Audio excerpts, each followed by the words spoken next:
Risque routier professionnel. Le risque routier professionnel est un risque professionnel majeur. Chaque année, les accidents routiers professionnels sont la première cause de mortalité au travail en France. Outre les décès, ces accidents peuvent entraîner des conséquences graves pour la santé des salariés. Le risque routier professionnel est ainsi identifié comme un des risques prioritaires du 4e plan santé au travail 2021 à 2025 et comme une priorité de la politique de la sécurité routière. À Orange en 2023 il y a eu 412 accidents de trajet dont 2 mortels. À la DRR de Corse, sur les 6 accidents de travail ayant eu lieu en 2023, il y a eu 3 accidents routiers professionnels. FO comme Corsica, comme pour tout ce qui concerne la santé, la sécurité et les conditions de travail des salariés d'Orange, a posé de nombreuses questions à notre direction concernant la sécurité routière, entretien des véhicules, formation, etc. Vous trouverez ci-dessous un résumé des informations récupérées et nos remarques. Véhicule de poule. Les usagers d'un véhicule de poule sont responsables de leur utilisation. En cas d'accident, l'utilisateur doit d'abord informer les secours si un dommage corporel est constaté. Sinon, il doit informer la hotline OAP, 08 cents, cent 4, 4 cent 1, et le CLT qui supervisera les interventions nécessaires. Si le salarié en charge de gérer la réparation dont il est à l'origine ne peut pas se libérer pour emmener la voiture au garage, le CLT fera appel à un prestataire. En cas de constat d'un défaut, rétro cassé, caméra de recul inactive, phare en panne, par le salarié qui réserve la voiture, celui-ci doit saisir les défauts dans l'application OAP. FO comme Corsica conseille de prendre des photographies et de signaler aussi ces défauts par un mail au CLT. Les révisions, l'entretien courant et nettoyage des voitures en poule sur chaque site, sont gérés par le CLT.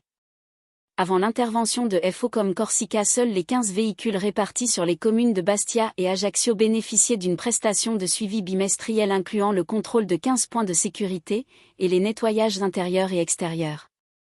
Les 3 véhicules répartis dans les zones éloignées de Balagne et Grand Sud n'en bénéficiaient pas, désormais ils vont bénéficier d'un nettoyage trimestriel réalisé par un prestataire externe. Formation.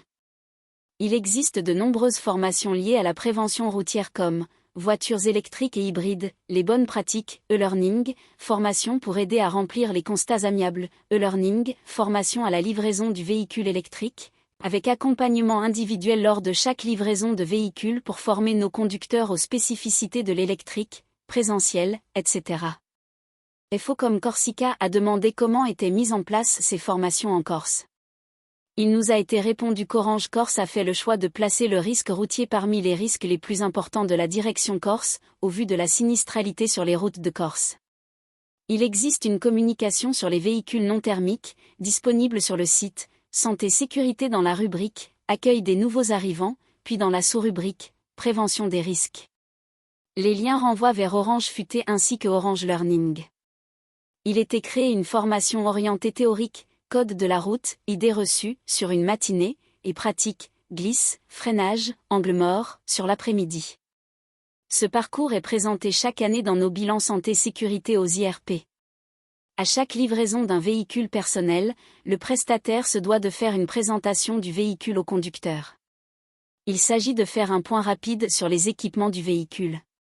Pour encourager la participation aux formations, Orange Corse affirme communiquer sur l'importance de ces formations via des campagnes de sensibilisation interne, des newsletters et des réunions d'équipe. Les managers jouent un rôle crucial, tant pour détecter les besoins en formation que pour encourager leur équipe à suivre ces formations. Sont prioritaires, les personnes équipées d'un véhicule Orange ou dont l'activité implique du nomadisme.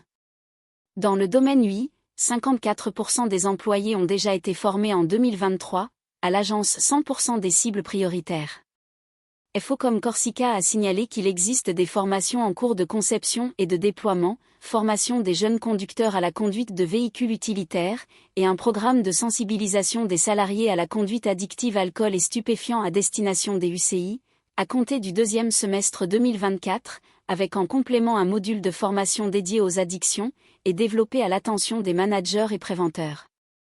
Il nous a été répondu que l'information sur ces formations en cours de conception n'ont pas encore été partagées aux acteurs formation et prévention de Corse, mais que dès qu'ils auront l'information concernant le contenu et la pédagogie, Ils étudieront l'opportunité de l'intégrer dans notre plan d'action de la prévention du risque routier.